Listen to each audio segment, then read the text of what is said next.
It takes 10 years to build a drug factory. The West has 3. Because Congress passed a law to cut off the country that makes a huge share of America's drug ingredients, and nobody else can do it at that price. This is pharma outsourcing, a $250 billion industry that most investors have never thought about. The companies that discover, test, and manufacture drugs for big pharma. And a single piece of legislation just set off a $25 billion reshoring race. In this episode, we'll answer 3 questions. First, why does the world outsource drug manufacturing to China, and what happens when Washington forces it to stop? Second, who is spending billions to replace Chinese capacity, and can they build fast enough? Third, among the stocks you can actually trade on this reshoring wave, who wins and who runs out of time? Let's start with the basics. When a pharmaceutical company discovers a drug, it rarely builds the factory to make it. Instead, it hires specialists. CROs, contract research organizations, run the clinical trials. CDMOs, contract development and manufacturing organizations, actually produce the drug at commercial scale. Think of it as pharma's version of TSMC. Just as Nvidia designs chips but never touches a fab, Pfizer designs molecules but often contracts out the manufacturing. Roughly 65% of marketed drug substances are produced by third parties. The global CDMO market alone reached approximately $230 billion in 2025 and is projected to exceed $380 billion by 2030. Add CROs and you're looking at a combined CXO market north of $320 billion, growing at 10% annually. This is the invisible backbone of every drug you've ever taken. Now, why China? 3 reasons: cost, speed, and talent. Chinese CDMOs price their services 30 to 50% below Western equivalents. Clinical trials cost 30 to 50% less per patient. And early-stage development runs 25 to 55% faster. WuXi AppTec, the largest Chinese CRO CDMO, serves nearly 6,000 clients across 30 countries. Its 2025 revenue hit a record $6.2 billion, with U.S. clients accounting for 68% of the total. That means American pharmaceutical companies sent over $4 billion to a single Chinese company last year to develop and manufacture their drugs. And WuXi isn't alone. WUXIY Biologics, a separate entity focused on large molecule biologics, reported $3 billion in 2025 revenue with a backlog of $23.7 billion. Together, the WuXi ecosystem handles nearly 1,000 active drug projects. That's the scale Washington is trying to replace. In December 2025, President Trump signed the BIOSECURE Act into law, tucked inside the National Defense Authorization Act. Its purpose: restrict U.S. government contracts and grants involving biotechnology companies of concern. But here's the twist that most people missed.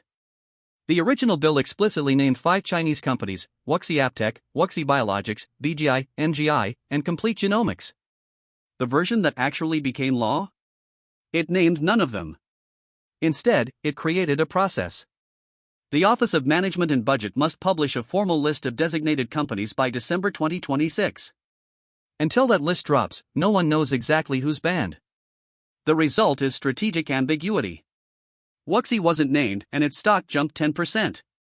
But pharmaceutical companies can't afford to bet their supply chains on a list that doesn't exist yet. So even without a ban, the reshoring has begun. The threat alone was enough. And the numbers prove it.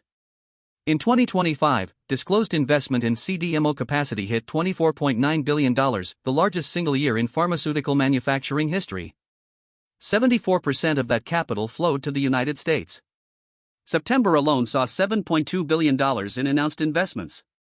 There were 154 facility expansion announcements globally. Fujifilm opened a $3.2 billion biomanufacturing site in North Carolina. Lonza broke ground on new capacity in New Hampshire and Switzerland. Samsung Biologics committed billions to its 5th production plant. In my view, this is the most important capital allocation story in healthcare right now. Not GLP-1 manufacturing, though that's part of it. Not gene therapy facilities. It's the wholesale geographic restructuring of where drugs get made. And it's happening faster than anyone predicted, because geopolitics waits for no one. But there's a catch. You can't reshape the global pharma supply chain without paying the price, literally. Western CDMOs charge 30 to 50% more than Chinese equivalents. A bioreactor suite in the US costs 2 to 3 times what it costs in Wuhan. Labor is more expensive. Regulatory timelines are longer. And capacity takes years to build and qualify. So who absorbs the cost? In the short term, pharmaceutical companies eat it or pass it to insurers and patients. In the long term, scale and automation narrow the gap. But that long term is measured in years, not quarters. This is the tension at the heart of the reshoring story. National security says move production home. Economics says the math doesn't work yet. Let's look at who controls this market and which names you can actually trade. Thermo Fisher, ticker TMO, NYSE. $44.6 billion in revenue.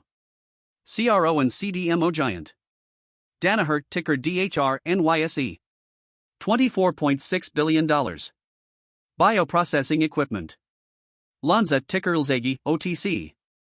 Approximately $7.4 billion. Pure CDMO, Western leader. Samsung Biologics, Korean listed. $3.3 billion. Largest bioreactor capacity in the world. Medpace, ticker MEDP, NASDAQ. $2.53 billion. CRO, fastest growing. Repligen, ticker RGEN, NASDAQ. $738 million. Bioprocess equipment. And WuXi AppTec, ticker WUXIY, OTC. $6.2 billion. China CRO CDMO, geopolitical risk. For U.S. investors, the most liquid plays are TMO, DHR, MEDP, and RGEN, all on major exchanges. Lonza and WuXi trade over the counter. Among pure-play CDMOs, two names stand out and neither is American. Lonza's Swiss-headquartered, OTC traded in the U.S., posted revenue of 6.5 billion Swiss francs in 2025, up 22%. Its EBITDA margin of 31.6% is among the highest in the industry. Lonza spent 1.3 billion francs in capex last year, 20% of revenue, ramping its Vacaville, California plant and a new fill-finish facility in Switzerland. Then there's Samsung Biologics, Korean listed, not directly tradable in the U.S., revenue of $3.3 billion, up 30%. Operating margin, 45%. That's not a CDMO margin, that's a software margin. Its fifth plant is nearing completion, giving it over 780,000 liters of total bioreactor capacity, the largest in the world. These are the two companies best positioned to absorb the wave of contracts leaving China. Lonza for the West. Samsung for Asia. For U.S. investors who want large-cap, liquid exposure, the two dominant names are Thermo Fisher and Danaher. Thermo Fisher, the largest life sciences tools company on Earth, generated $44.6 billion in revenue in 2025. Its pharma services division, built on the $7.2 billion Patheon acquisition, is scaling its accelerator drug development platform and integrated CRO plus CDMO offering. TMO just committed $2 billion over 4 years to expand U.S. manufacturing capacity, including 8 new bioreactors. Danaher, with $24.6 billion in revenue and a 28% adjusted operating margin, plays a different angle. Through Sativa, it makes the bioprocessing equipment that every CDMO needs: filters, chromatography systems, single-use bioreactors. If reshoring means more factories, Danaher sells the picks and shovels. Both are growing slowly, 3 to 4%, but in a reshoring cycle, their installed base becomes a structural advantage. Not every play on this theme is a CDMO. Two smaller companies offer differentiated angles. Medpace, the fastest-growing CRO among U.S.-listed names, posted $2.53 billion in 2025 revenue, up 20%. While Icon and Charles River are shrinking, Medpace is gaining share with mid-cap biotech clients running complex trials. In the BIOSECURE era, being a U.S.-headquartered CRO with no China dependency is a competitive advantage. Repligen plays a different game entirely. At $738 million in revenue, it makes the critical bioprocessing consumables, filtration, chromatography resins, analytics platforms that every new CDMO factory needs. Think of it as the Integris of pharma: small, sticky, and impossible to replace once qualified. Every new bioreactor suite being built in the US is a Repligen customer. Now, the elephant in the room. WuXi AppTec wasn't named in the BIOSECURE Act. Its U.S. revenue grew 34% in 2025. Its backlog surged 41%. By every financial metric, the company is thriving. So is the BIOSECURE Act a paper tiger? Not exactly. The OMB list, due December 2026, is the sword still hanging over WuXi. If WuXi is designated, every US government-funded research project using WuXi services would have to transition out. That's a significant portion of the academic and biotech pipeline. But here's what the market is pricing in: even if WuXi stays off the list, the diversification trend is irreversible. Pharmaceutical companies have learned the lesson: single country dependency is a liability. The reshoring wave isn't about one law. It's about a permanent shift in how pharma manages supply chain risk. So what happens next? The most likely path over the next 1 to 2 years, reshoring accelerates, but the cost gap persists. I give it a 70% probability that Western CDMO margins expand as capacity tightens, especially in biologics and peptide manufacturing. Watch these 3 signals.